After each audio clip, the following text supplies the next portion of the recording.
தமிழ் மக்கள் அனைவருக்கும் வணக்கம் நண்பா. இந்த வீடியோவில் என்ன கவர்மெண்ட் ஜாப் பார்க்க போகிறோம்னு பார்த்தீங்க அப்படின்னா, தமிழகத்தில் இருக்கக்கூடிய போஸ்ட் ஆஃபீஸ் பார்த்தீங்கன்னா 2026க்கான வேலைவாய்ப்பு பார்த்தீங்கன்னா நம்மளோட தமிழ்நாடு அரசாங்கம் வந்து அறிவிச்சிருக்காங்க.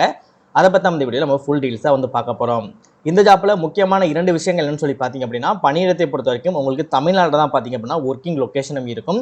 சில மாவட்டங்களுக்கு மட்டும் பார்த்தீங்க அப்படின்னா உங்களோட சொந்த ஊர்லேயே பார்த்தீங்கன்னா நிரந்தர அரசு பணி சொல்லியிருக்காங்க. அதாவது எந்தெந்த மாவட்டங்கள் அப்படின்றத நம்ம உள்ள போய் பார்க்கலாம். ஸோ உங்களோட மாவட்டங்கள் அதில் அவைலபிளாக இருந்துச்சு அப்படின்னா உங்களோட ஊரில் இருந்துக்கிட்டே பார்த்தீங்க அப்படின்னா இந்த போஸ்ட் ஆஃபீஸில் ஒர்க் பண்ணிவிட்டு சாயந்தரம் உங்களால் வீட்டுக்கு வந்துக்க முடியும். ஸோ அந்த மாதிரி ஒரு சூப்பரான ஒரு எலிஜிபிலிட்டியும் இதில் வந்து கொடுத்துருக்காங்க. சரியா? ஸோ எல்லா மாவட்டங்களும் அப்ளை பண்ணலாம். ஆனால் சில மாவட்டங்கள் உங்கள் ஊரில் இருந்துக்கிட்டே ஒர்க் பண்ணுற மாதிரி ஒரு ஆப்ஷனும் இருக்கும். அது உங்களுக்கு அவைலபிளாக இருந்துச்சு அப்படின்னா நீங்கள் வந்து அதை நீங்கள் யூஸ் பண்ணிக்கலாம். சேலரியை பொறுத்த வரைக்கும் 35,400க்கும் அதிகமாக உங்களுக்கு மாத சம்பளம் தருவதாக வந்து அறிவிச்சிருக்காங்க. இது ஒரு பெர்மனண்டான கவர்மெண்ட் ஜாப் அப்படினால ஒன்ஸ் நீங்கள் செலக்ட் ஆகிட்டாலே போதும், ரிட்டையர் ஆகிற வரைக்கும் இந்த ஒர்க்கை உங்களால் பண்ணிக்க முடியும். உங்களுக்கு எந்தவித முன் அனுபவம் இல்லைனாலும் சரி, நீங்கள் ஃப்ரெஷராக இருந்தாலுமே சரி இந்த ஜாப்க்கு நீங்கள் அப்ளை பண்ணலாம். உங்களுக்கு வந்து எந்தவித எக்ஸ்பீரியன்ஸும் அவங்க வந்து எதிர்பார்க்கல. எஜுகேஷன் குவாலிஃபிகேஷனை பொறுத்த வரைக்கும் 10th 12th any degree diploma ரிலேட்டடாக நீங்கள் எது படிச்சிருந்தாலும் சரி, உங்களோட குவாலிஃபிகேஷன் ஏற்ற மாதிரி ஜாப்போட லிஸ்ட் வந்து வச்சுருக்காங்க. ஸோ அதற்கு ஏற்ற மாதிரி உங்களால் வந்து அப்ளை பண்ணிக்க முடியும். ஆண்களும் சரி பெண்களும் சரி இந்த ஜாப்க்கு அப்ளை பண்ணிக்கலாம். தமிழகத்தில் எந்த டிஸ்ட்ரிக்ட்ல இருந்தாலும் சரி இந்த ஜாப்க்கு நீங்கள் எலிஜிபிள், இந்த ஜாப்க்கு அப்ளை பண்ணிக்க முடியும். இந்த வீடியோவில் இந்த ஜாப்க்கு நீங்கள் ப்ராப்பராக எப்படி அப்ளை பண்ணணும், எப்படி அப்ளை பண்ணால் அந்த வேலை உங்களுக்கு கிடைக்கும், உங்களுக்கான அப்ளை பண்ணக்கூடிய லிங்க், உங்களுக்கான நோட்டிஃபிகேஷன் லிங்க் இதெல்லாம் எங்கே கிடைக்கும் அப்படின்ற ஃபுல் டீட்டெயில்ஸ் பார்த்தீங்கன்னா இந்த வீடியோக்கு நான் தெளிவாக எக்ஸ்பிளைன் பண்ணியிருக்கேன். எந்த அளவுக்கு வீடியோ ஸ்கிப் பண்ணாமல் ஃபுல்லாக பார்த்து இந்த ஜாப்போட ஃபுல் டீட்டெயில்ஸ் தெரிஞ்சுக்கிட்டு ப்ராப்பராக அந்த ஜாப்க்கு அப்ளை பண்ணுறீங்களோ அந்தளவுக்கு வேலை கிடைப்பதற்கு அதிகமான வாய்ப்புகள் இருக்குது. ஸோ முடிஞ்சளவு வீடியோ ஸ்கிப் பண்ணாமல் ஃபுல்லாக பார்த்து ஆல் டீட்டெயில்ஸ் தெரிஞ்சுக்கிட்டு அதுக்கப்புறம் இந்த ஜாப்க்கு அப்ளை பண்ணுங்கள். ஓகே நண்பா, இதான் பார்த்தீங்கன்னா அவங்க அஃபிஷியலாக ரிலீஸ் பண்ணியிருக்க நோட்டிஃபிகேஷன். அண்ட் இதான் பார்த்தீங்கன்னா நீங்கள் அப்ளை பண்ணக்கூடிய கவர்மெண்டோட அஃபிஷியல் வெப்சைட். இதெல்லாம் நீங்கள் ரிஜிஸ்டர் பண்ணி அப்ளை பண்ணணும். எப்படி நீங்கள் ரிஜிஸ்டர் பண்ணணும் அப்படின்ற விஷயங்கள் நான் தெளிவாக வீடியோக்குள்ள ஷோ பண்ணியிருக்கேன். ப்ராப்பராக வீடியோவை ஃபாலோ பண்ணுங்கள். நெக்ஸ்ட் இதுதான் பார்த்தீங்கன்னா இந்த ஜாப்புக்கான கவர்மெண்ட் சைட்லேருந்து வந்துக்கூடிய கவர்மெண்டோட அஃபிஷியல் வெப்சைட். சரியா? இந்த ஜாப் உங்களுக்கு சூட்டபிளாக இருக்குது, நீங்கள் அப்ளை பண்ண தயாராக இருக்கீங்க அப்படின்னா உங்களுக்கு இந்த அஃபிஷியல் வெப்சைட் லிங்க், நீங்கள் அப்ளை பண்ணக்கூடிய லிங்க், உங்களுக்கான நோட்டிஃபிகேஷன் லிங்க், இந்த எல்லா லிங்க்குமே தனித்தனியாக கீழே டிஸ்கிரிப்ஷன் வந்து நான் லிங்க் கொடுத்துருக்கேன். ஸோ ப்ராப்பராக செக் பண்ணி பார்த்து ப்ராப்பராக அப்ளை பண்ணுங்கள். இதே மாதிரி சூப்பரான கவர்மெண்ட் ஜாப் பற்றி நீங்கள் உடனுக்குடனே அப்படியே தெரிஞ்சுக்கணும், நீங்களும் ஒரு நல்ல கவர்மெண்ட் ஜாப் ஜாயின் பண்ணி நல்ல சேலரி வாங்கணும். அதற்கு நம்ம சேனல் உங்களுக்கு ஒரு சப்போர்ட்டிவான சேனலாக இருக்குன்னு நினைச்சாலும் மட்டும் மறக்காம சேனலை சப்ஸ்கிரைப் பண்ணி பக்கத்தில் பெல் சிம்பிள் ஐக்கானை கிளிக் பண்ணி ஆல் அப்படின்ற ஆப்ஷனை கிளிக் பண்ணிக்கோங்க. மறக்காம இந்த வீடியோக்கு லைக் பண்ணுங்க, ஃப்ரெண்ட்ஸ் சர்க்கிளும் ஷேர் பண்ணுங்க. முடிஞ்ச வீடியோ ஸ்கிப் பண்ணாமல் ஃபுல்லாக பார்த்து இந்த ஜாப்போட ஃபுல் டீட்டெயில்ஸ் தெரிஞ்சுக்கிட்டு அதுக்கப்புறம் இந்த ஜாப்க்கு அப்ளை பண்ணுங்க. வாங்க வீடியோக்குள்ள போயிட்டு இந்த ஜாப்போட ஃபுல் டீட்டெயில்ஸ் தெளிவாக பார்க்கலாம். ஓகே நண்பா, இது என்ன ஜாப் போஸ்டிங் கொடுத்துருக்காங்க பார்த்தீங்க அப்படின்னா குரூப் பி அண்ட் குரூப் சிக்கு நிறைய பேர் ட்ரை பண்ணியிருப்பீங்க. குரூப் பி, சி, டி அது மாதிரி ட்ரை பண்ணிட்டு இருப்பீங்க இல்லையா? கிரேட் 2 டி அப்புறம் கிரேட் சி, குரூப் சிக்கு ட்ரை பண்ணுவீங்களா? ஸோ இந்த மாதிரி ட்ரை பண்ணுறதும் சரி இந்த ஜாப் வந்து சூட்டபிளாக இருக்கும். அந்த கேட்டகரிக்குள்ள தான் வந்து கொடுத்துருக்காங்க. சில பேர் வந்து நான் கவர்மெண்ட் ஜாப் கிடைச்சாலே போதும், இல்லை எனக்கு வேலை கிடைச்சாலே போதும் அப்படி சொல்லி எதிர்பார்ப்பீங்க இல்லையா? ஸோ அவங்களுக்கும் சரி இந்த ஜாப் வந்து சூட்டபிளாக வந்து இருக்கும். ஸோ என்ன போஸ்டிங் எடுக்கிறாங்கன்னு பார்த்தீங்கன்னா ஸ்டீனோகிராஃபருக்கு தான் பார்த்தீங்கன்னா எடுக்கிறாங்க. ஸோ ஸ்டீனோகிராஃபரை பற்றி சொல்லணும் அப்படின்ற அவசியம் வந்து கிடையாது. நிறைய பேர் பல நாட்களாக எதிர்பார்த்துக்கு இந்த ஜாப். ஸோ அந்த ஜாப் தான் பார்த்தீங்கன்னா இப்போ வந்து அவைலபிளாக இருக்குது. டோட்டலாக பார்த்தீங்கன்னா 731 வேகன்சி பார்த்தீங்கன்னா அவைலபிளாக இருக்குது. ஸோ 731 வேகன்சி அப்படின்ற போது நிறைய பேருக்கு இந்த ஜாப் கிடைப்பதற்கு அதிகமான வாய்ப்புகள் இருக்குது. ஸோ ப்ராப்பராக இந்த ஜாப் வந்து யூஸ் பண்ணிக்கோங்க. இப்போ இந்த ஜாப்போட age limit and age relaxation என்ன அப்படின்றத வந்து பார்க்கலாம்.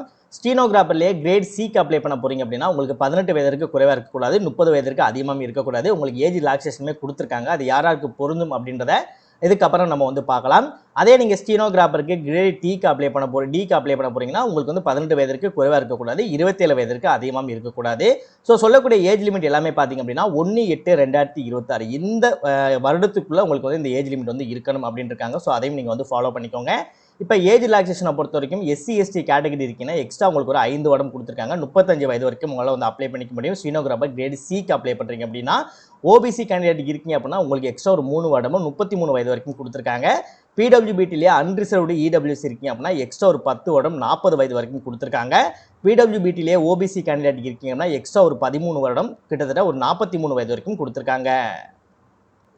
ஓகே, இப்போ இந்த ஜாப்க்கு எப்படி அப்ளை பண்ணலாம் அப்படின்றத பார்க்கலாம். ஃபர்ஸ்ட் நம்ம ரிஜிஸ்டர் பண்ணுற மாதிரி இருக்கும். நம்ம கீழே இருக்கக்கூடிய லிங்கை கிளிக் பண்ணி அப்ளை லிங்கை கிளிக் பண்ணி வந்தீங்கன்னா இந்த மாதிரி தான் உங்களுக்கு வந்து பேஜ் இருக்கும். ஸோ இதில் பார்த்தீங்கன்னா ரிஜிஸ்டர் அப்படின்ற ஆப்ஷன் இருக்கும். அதற்கு கீழே பார்த்தீங்கன்னா நம்ம போஸ்டிங் ரிலேட்டடாக உங்களுக்கு வந்து இருக்கும். சரியா? ஸோ இதில் அப்ளை அப்படின்ற ஆப்ஷன் இருக்குல்ல, இப்போ நம்ம பேசிக்கிட்டு இருக்க ஜாப் பார்த்தீங்கன்னா இதுதான் ஸ்டீனோகிராஃபர் கிரேட் சி அண்ட் டிக்கு தான் நம்ம பேசிக்கிட்டு இருக்கோம் 2026க்கு. ஸோ அதற்கு பக்கத்திலேயே பார்த்தீங்கன்னா அப்ளை அப்படின்ற ஆப்ஷன் இருக்கும். அதை வந்து நீங்கள் கிளிக் பண்ணுங்கள். ஃபர்ஸ்ட் நீங்கள் வரீங்க அப்படின்போது நீங்கள் ரிஜிஸ்டர் வந்து நீங்கள் பண்ணுற மாதிரி இருக்கும். ஸோ கீழே இருக்கக்கூடிய ரிஜிஸ்டர் நவ் அப்படின்றத வந்து நீங்கள் கிளிக் பண்ணுங்கள். கிளிக் பண்ணி ஃபர்ஸ்ட் இந்த 4 டீட்டெயில்ஸும் நீங்கள் வந்து கன்ஃபார்ம் பண்ணுற மாதிரி இருக்கும். ஸோ கண்டினியூ அப்படின்றத வந்து கொடுத்துக்கோங்க. அதுக்கப்புறம் உங்களுக்கு ஆதார் கார்டு இருக்கான்னு கேட்பாங்க. இருந்துச்சு அப்படின்னா எஸ்ன்னு கொடுங்க. இல்லை அப்படின்னா நோ அப்படின்றத கொடுத்துட்டு உங்களோட voter ID, pan card, so அந்த மாதிரி டீட்டெயில்ஸ் வந்து நீங்கள் அப்லோட் பண்ணுற மாதிரி இருக்கும். இன்கேஸ் உங்களோட ஆதார் கார்டு இருந்துச்சுன்னா எஸ் அப்படின்றத மட்டும் நீங்கள் கொடுத்தாலே போதும். கீழே உங்கள் ஆதார் கார்டோட நம்பர் வந்து நீங்கள் கொடுக்குற மாதிரி இருக்கும். ஸோ அதே நம்பரை நீங்கள் கீழே கொடுத்துட்டு இந்த இடத்துல நீங்கள் ஒரு டிக் மார்க் பட்டன் நீங்கள் பண்ணிவிட்டு சுவிட்ச் டு ஹிந்தி அப்படின்னு சொல்லியிருக்கும். இதை நீங்கள் கிளிக் பண்ணீங்க அப்படின்னா உங்களுக்கு ஒரு ஓடிபி வரும். சென்ட் ஓடிபி அப்படின்னு சொல்லி வரும். அந்த சென்ட் ஓடிபியை வந்து நீங்கள் நோட் பண்ணி வச்சுக்கோங்க.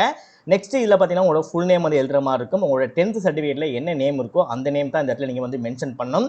ஸோ அதே நேமே இந்த இடத்துல நீங்கள் வந்து எழுதிட்டு உங்கள் நேம் எதுவும் நீங்கள் சேஞ்சஸ் பண்ணியிருக்கீங்களா, ஃபியூச்சரில் எதுவும், அதாவது காலேஜ் ஸ்கூல் முடிஞ்சதுக்கப்புறம் காலேஜ் போகும்போது எதுவும் சேஞ்சஸ் பண்ணியிருக்கீங்களான்னு கேட்பாங்க. பண்ணியிருந்தீங்க அப்படின்னா எஸ் அப்படின்றத கொடுத்துட்டு என்ன சேஞ்சஸ் அப்படின்றத வந்து நீங்கள் இதில் கொடுக்குற மாதிரி இருக்கும். அப்படி எதுவுமே சேஞ்சஸ் பண்ணலை, 10th சர்டிஃபிகேட்டில் என்ன நேம் இருக்கோ அதெல்லாம் இப்போதைக்கு நான் யூஸ் பண்ணிக்கிட்டு இருக்கேன் அப்படின்னா நோ அப்படின்றத மட்டும் நீங்கள் கொடுத்தா போதும்.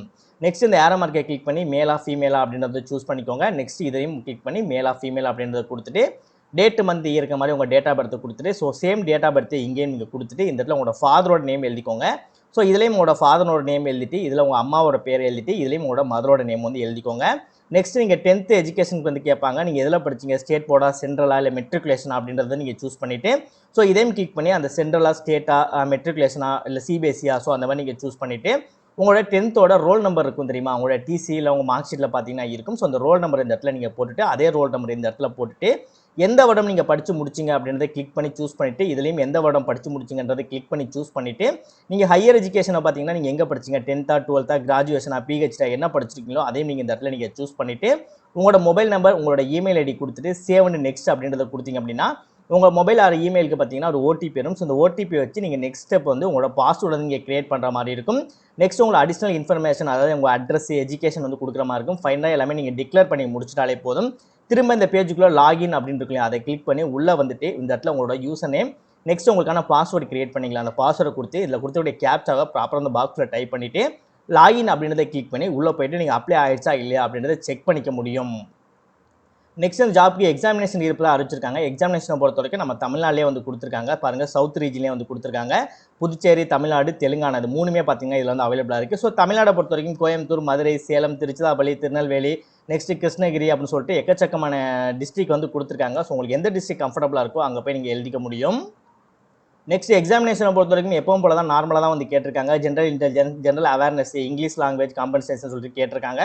ஸோ ஒன்ஸ் நீங்களும் நோட்டிஃபிகேஷனை படிச்சு பாருங்கள். ஆல்மோஸ்ட் உங்களுக்கு எல்லா டீட்டெயில்ஸ் சொல்லியிருப்பேன்னு நினைக்கிறேன். முக்கியமான விஷயங்கள் எல்லாமே சொல்லியிருப்பேன்னு நினைக்கிறேன். பட் இருந்தாலும் உங்களுக்கு வேறு எதுவும் டவுட் இருக்குது அப்படின்னாலும் ஒன் டைம் நோட்டிஃபிகேஷன் வந்து நீங்களும் ஒன் டைம் செக் பண்ணி பார்த்துட்டு உங்களுக்கு சூட்டபிளாக இருக்கா அப்படின்றது நீங்கள் கன்ஃபார்ம் பண்ணதுக்கு அப்புறம் இந்த ஜாப்க்கு வந்து அப்ளை பண்ணுங்கள்.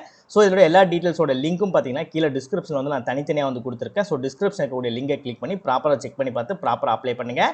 நீங்கள் அப்ளை பண்ணி முடிக்க வேண்டிய கடைசி தேதி 15/5/2026 நைட்டு 12 மணிக்கு முன்னாடி இந்த சைட்டில் நீங்கள் அப்ளை பண்ணி முடிச்சிருக்கணும்.